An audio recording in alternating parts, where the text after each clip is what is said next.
see, I can record. Okay, nice. Uh, so my name is Andrei Novitsky. Yes, I'm an author of Volga, which is a real-time feature engine. Um, so a bit about me. I have Bachelor of Science in Math and Physics. I also did Master of Science in Computer Science in Simon Fraser University in Canada. Then I worked at Facebook for over 4 years in various engineering roles, mostly infrastructure and stuff like that. And actually, in Facebook, I founded a cryptocurrency trading startup, which later pivoted to the real-time ML infra space, which I'm into right now. So how it all started. So my main responsibility back then at the crypto startup was building the real-time data platform and ML research platform. And that's when I got introduced to the typical real-time ML problems. So all of the bullets you see here, that's what the system had to handle. So pretty much we needed to have easily configurable and reusable feature definitions. Consistent like trading is really about mimicking the offline behavior of online systems as close as possible. So we needed the consistent API for online and offline calculations, and the compute layer to calculate offline and online features should produce the same result. Another problem that was not directly related to the real-time processing is that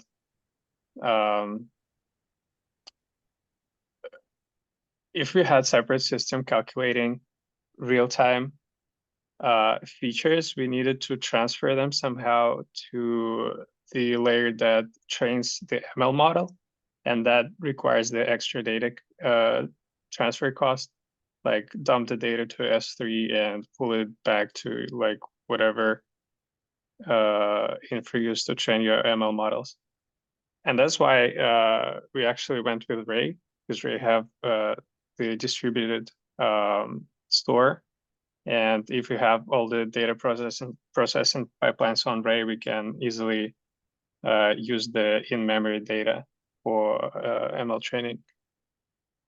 And obviously the team was pretty small, so there's no way we could maintain like all of the Flink stuff and separate infra for training, and running this in production was like beyond our means. And obviously the vendor solutions, they were out of reach because they were expensive and didn't suit us in terms of latency.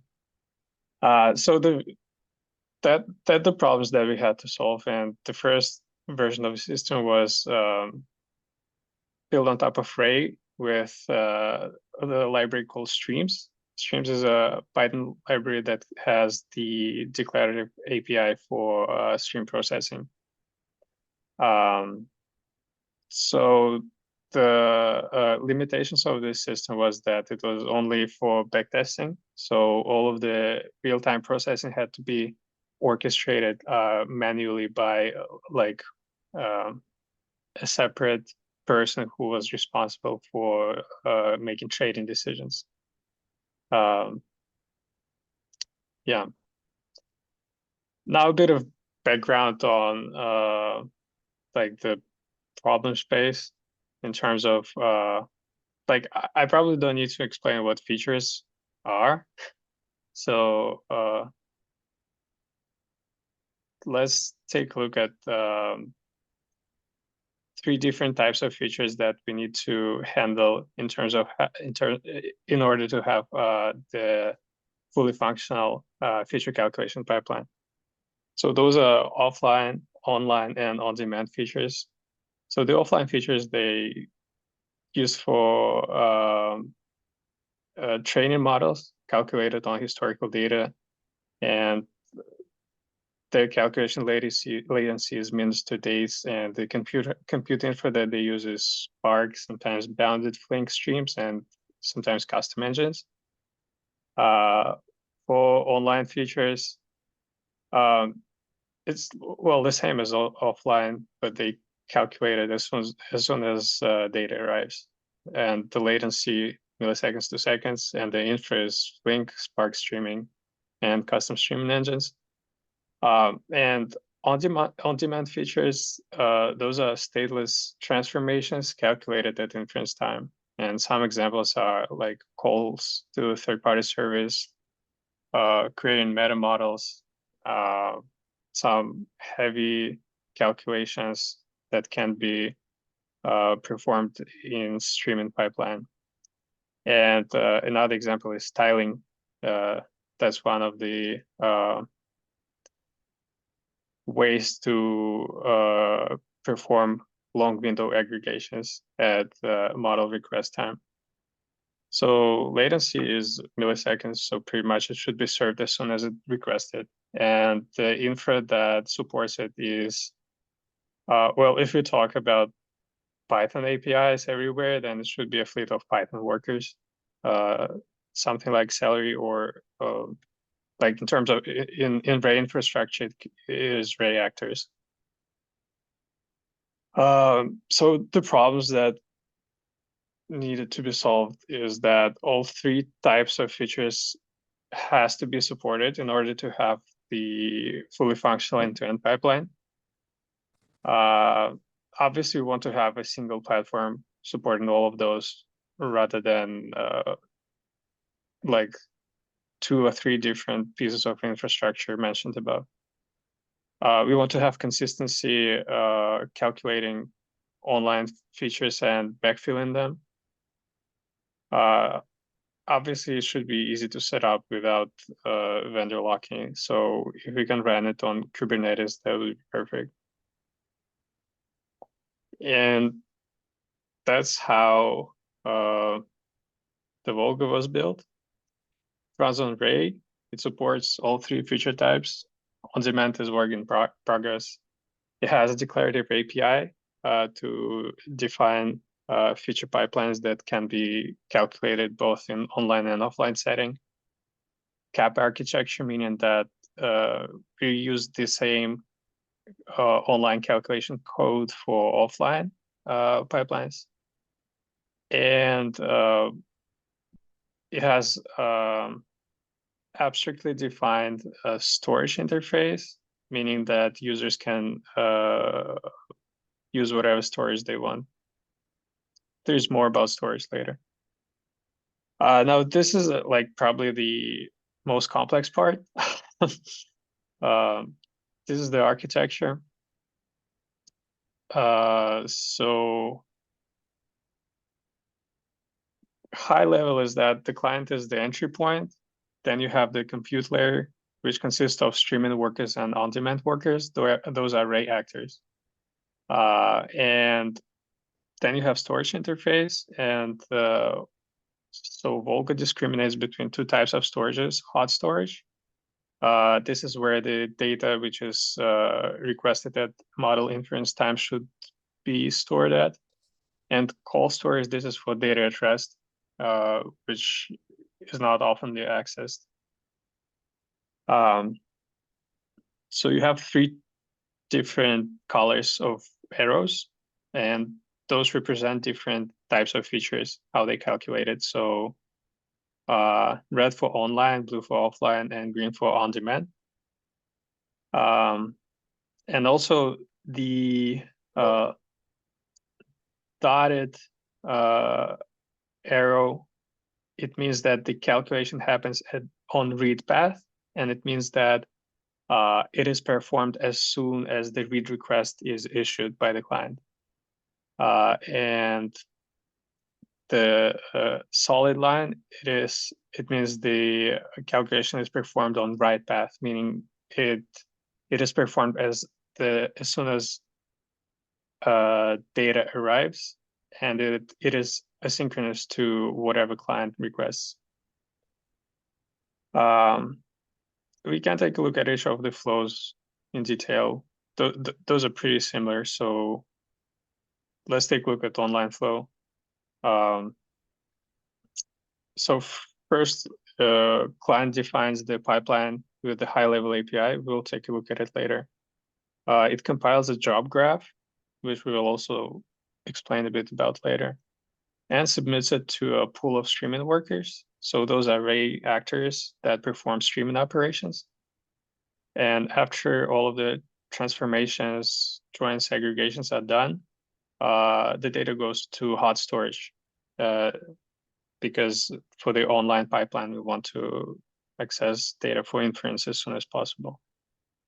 Similar flow for offline calculation, same steps for compiling job graph and submitting it to streaming workers. The only thing is that in this case, streaming workers work in a bounded setting. It means that we know all of the size of the stream beforehand.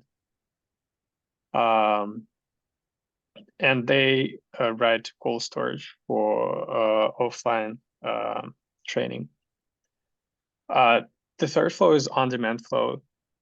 This is a bit different from two previous in terms because it happens on read path. So all of the green arrows, they start from the client request. And what happens is, the pipeline, on-demand pipeline defined by the client is compiled into a directed acyclic graph of the user-defined functions, which then this graph is executed on the pool of on-demand workers. Those are array actors as well. And the data can go both into hot storage and cold storage.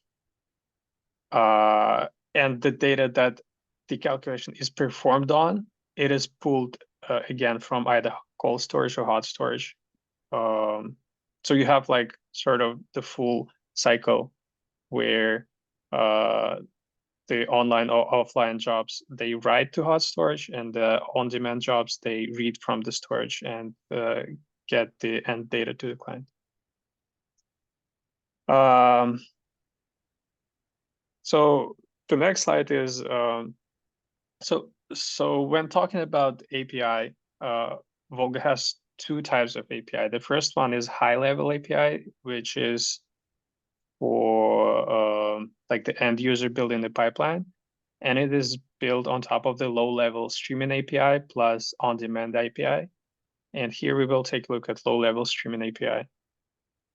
And if you're familiar with Flink, you will notice like obvious similarities. You define a streaming context, you define sources. Like in this example, it's just Python collections. So those are bounded streams. And then you have multiple operators chained together. So you have key by operator, join operator. You can set parallelism. More about those concepts later. You can have a map operator, and then you have sync. Sync is basically where the data goes. And here it is just simple print, and you can have your custom sync functions. And then this stuff is to execute it is just called call context execute. So here we talk about logic streaming primitives. So first of all, the stream is a sequence of events, timestamped events. The way they are timestamped, it can actually be defined by a user. There's also an API for that. Streams can be bounded or unbounded. So bounded means we don't know when it's going to end or if it's going to end, and unbounded, bounded means that we know that it has an end and we know how many items we have, and unbounded is opposite. Operator is an independent logical unit performing certain operations on one or more streams and producing one or more output streams. And example operators are map, join, keyby, window aggregate, sync. When I talk about windows here, right now Volga only supports sliding windows. So stuff like tumbling windows or session windows are not supported, but it is planned. So the operator can be executed on one or more workers, and the worker is a reactor, or it can also be called as an operator instance. This is like a physical execution unit. And here we define parallelism, which is a number of workers executing one operator. And the third primitive is partition. Partition basically stands for logic, which explains how messages are passed between workers in neighboring operators. So you have forward partition in case when you have operators with the same parallelism. Like let's say you go from sync to map and all of the data just goes from one operator to another operator instance and so on. You can have round robin where you want to distribute data evenly. You can have key by partition if you want certain messages with the same key to end up in the same operator. So those are pretty much like the same primitives that popular streaming processors have, like Flink.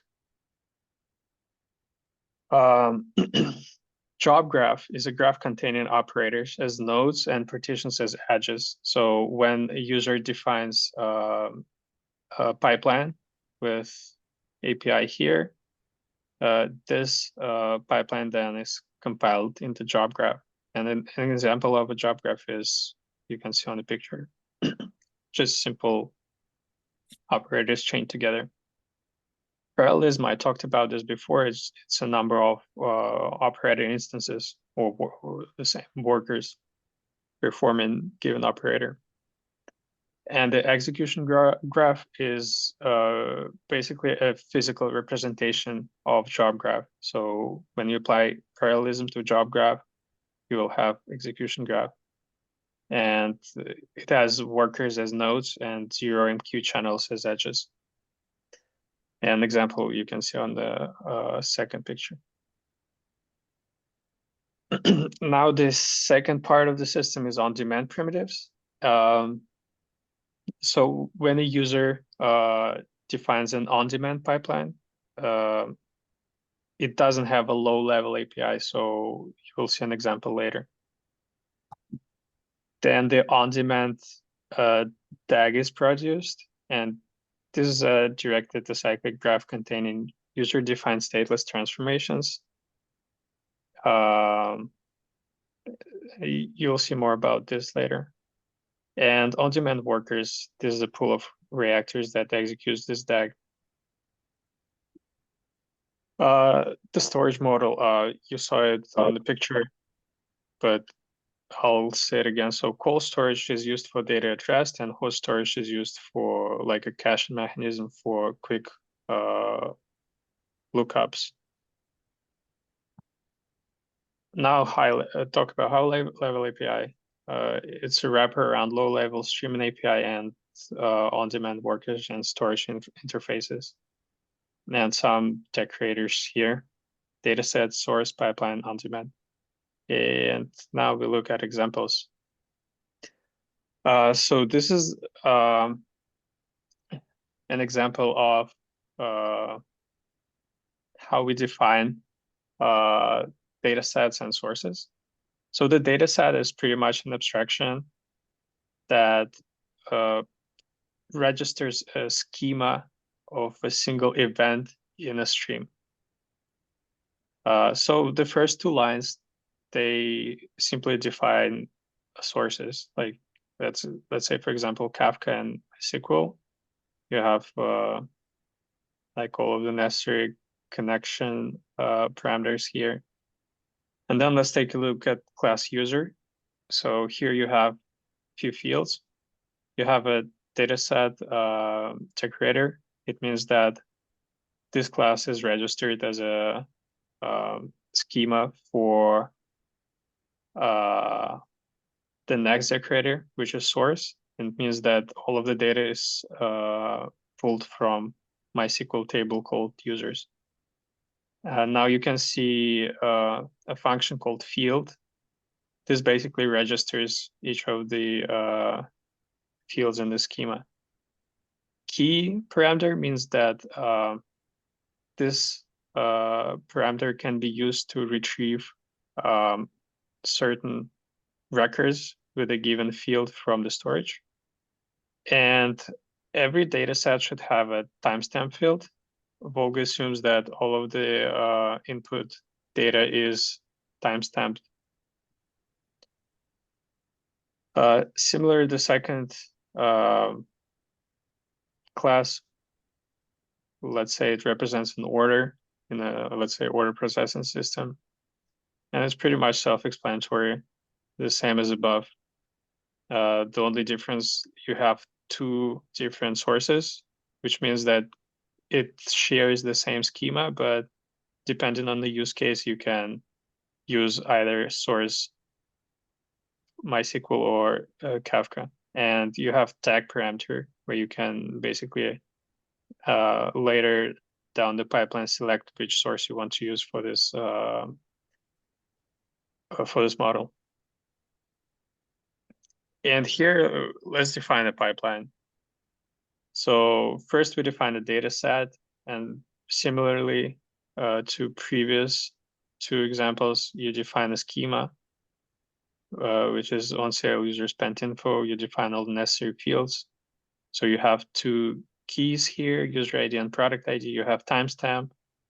And here you have fields that represent aggregates that you want to calculate. Next, you define the pipeline. So this is a Python function, which should be decorated with pipeline decorator. And you also need to explicitly define the dependencies on which data sets this pipeline depends on. And the code, again, here is self-explanatory. So let's say you take orders data set from the previous example here, and you filter it that you want to have only on sale purchases. Then you want to join it with users based on the user ID and buyer ID. And you want to return aggregates for each user. So you group by user ID. And here you define what kinds of aggregates you want. Two averages with different window parameters and one count. You have into parameter, which defines which field this data would be written to. Here is an example of on-demand function. So keep in mind, on-demand is work in progress, so this API is not final. But again, similarly to above, you define a data set, you define all necessary fields, annotate them, and you have two fields, above 7-day average and above 1 hour average. Those are Boolean values explaining if a given transaction is above the threshold. And here you define the on-demand function. Again, you need to explicitly define dependencies, and it depends on the previous data set. This signature of the function, so you have the transaction, You have the transaction, which is the user-defined input from the upstream of the pipeline. We will see it later. And the timestamp is the timestamp of the request. And what you do here, you basically parse the input, you get the lookup keys, then you can look up the data set for the specific record using keys and the timestamp. And then you just calculate your Boolean values if the transaction amount is above or whatever was calculated in the online or offline pipeline. and you return the dictionary, and it should have the same schema as whatever you defined in the dataset class. So this is how you use a client. In this example, we show how to use offline materialization. So first you need to define storage, both hot storage and cold storage. So Volga has built-in simple in-memory actor storage. This is just array actor that implements both interfaces. And to run the materialization, you just call client.materialize offline. You specify target source tags. This is a good part. You have to you can select which source you want to use for materialization. And you have optional parallelism. This will set parallelism of all the operators in the job graph to this parameter.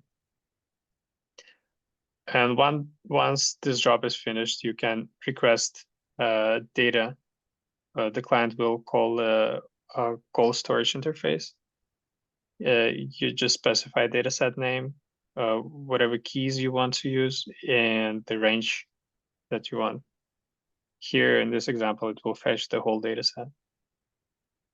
Similarly, for online materialization, you do the same stuff.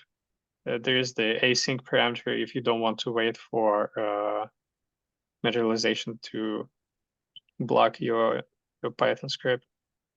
There is scaling config parameter. It's optional.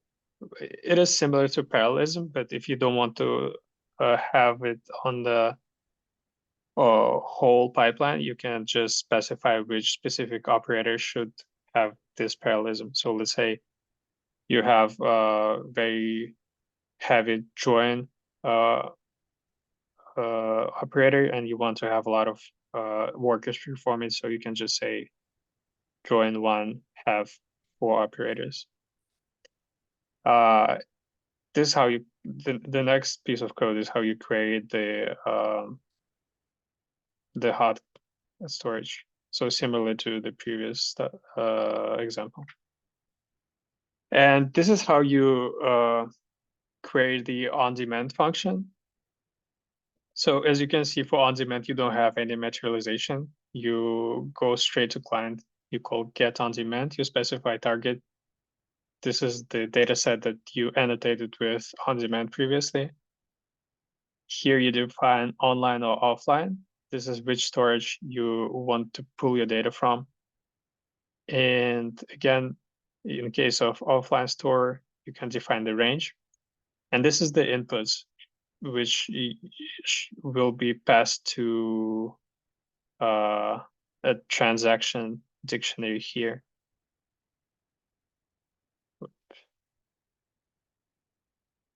Right. So that's pretty much it. So current state of the project, it is a proof of concept.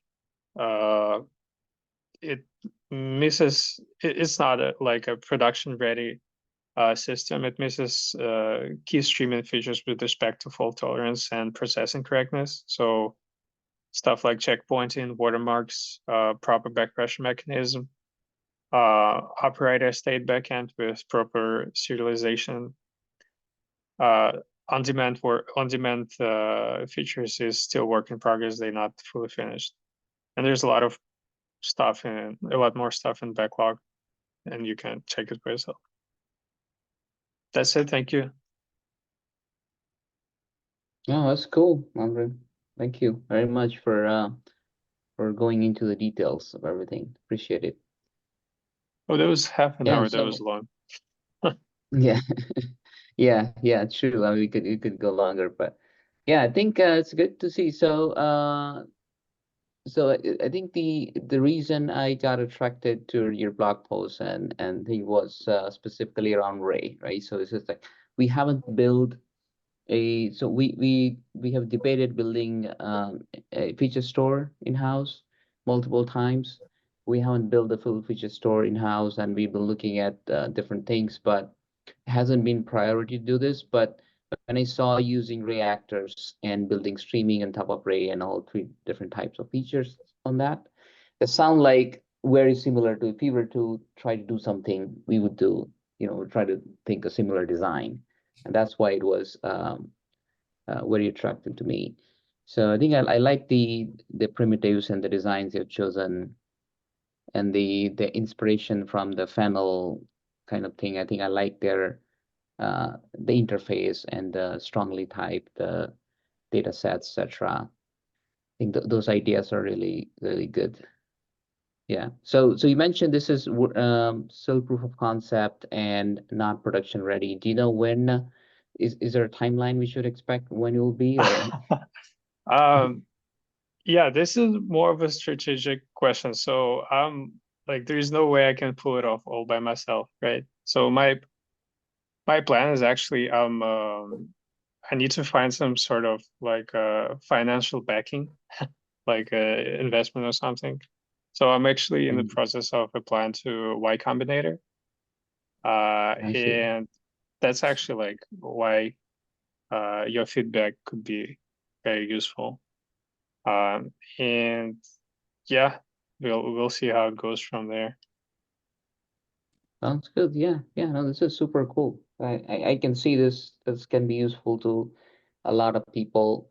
I think the stability of all the features, like you mentioned, right? The things which are the checkpointing, watermarking, etc.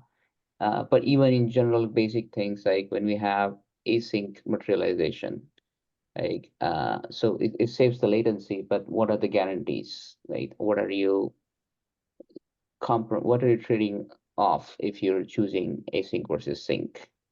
Right? Those are the things like I think that would matter because this so what I'm just saying is like the latency and all that is definitely important. People will look for those things when the choosing. But I think the data durability and data consistency, etc., was what might be blocker for them. Those things are like we need to be, we do test and make sure because yeah, those things are harder to fix if there is a problem. Yeah, yes, definitely. Those are all good points. Like as I said, I have not even tested it on the proper cluster. All I've done is running on my like laptop, which has a lot of cores, like 12 CPUs. That's a lot. But again, like I still have not tested like if networking works properly, or if it how it's going to behave if it's distributed in different machines and all that.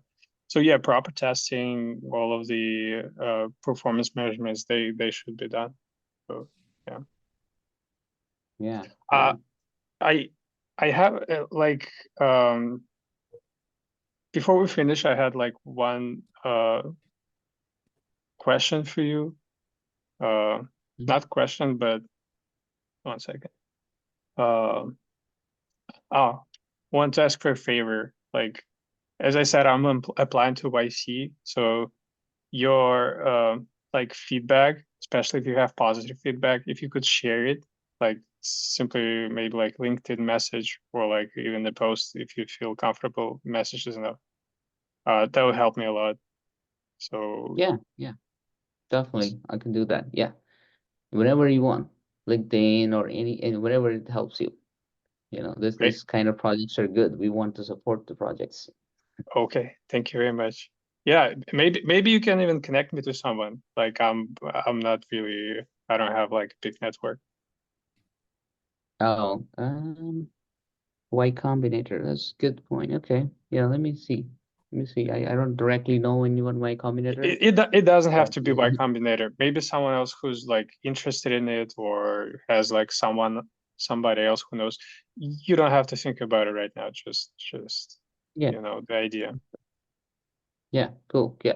Another thing it might be is what I don't know if that's in your priority or something, but the Daft, right? The getdaft.io. Have you looked at Daft data frames? I checked it out. Uh, my So we understanding is, use yeah, go ahead. Yeah, we use Daft for so Daft basically works. It's a distributed data frame APIs. and it uses Ray as a backend. So we use Daft for, so basically Daft plus Ray is our replacement for Spark. Right? So what the Spark gives you the data frame like APIs that work on multiple machines and do your operations, etc. Daft does that same thing, but using Ray as a backend, and it has its own query engine, and it um, builds the execution plan based on this and runs. And for us, it looks pretty good. It's very easy. We like the APIs. So this might be something to look at. I don't know if that's priority for you, but I'm not exactly sure how this will fit into, but for offline work for us so far, right? Even so people like using data frame APIs, the data scientists we've seen. So if they have data and then again features, predictions, etc., and it makes it easy because they use pandas. And this is not exactly pandas API, but similar, but it allows them to just like submit Yeah, this and it works. right. I understand. The only blocker I could possibly see with that, and I heard about that before, and I even checked it. The thing is that um, you need to be able to have a consistent API for defining both online pipelines and offline pipelines. So if you want to keep a data frame API, you would have to trade off and have a separate API for real-time pipelines. I don't think you I can see. have both like a data frame API for your offline pipelines and have some sort of data frame API for online. Fennel actually, that's what they try to do. Like their API design is really good, and like whatever those operators that I showed you before, those are copied from Fennel, and they are pretty much close to Pandas like API. So Mhm. probably you can have there is an opportunity to have a layer where you have the common API on top for both online and offline, and maybe for offline you can delegate to Deft. Yeah, that could be an option. Oh, yeah, yeah. I just wanted to put it out there. So yeah, that's cool. No, that's great. Appreciate all the details, and yeah, I will provide you feedback, and we'll keep in touch. If your project takes off, materializes, then Sounds good. Sounds good. Thank you very much. Okay. all right, all Okay. right. Bye. Good luck. Good luck. Appreciate Bye. it.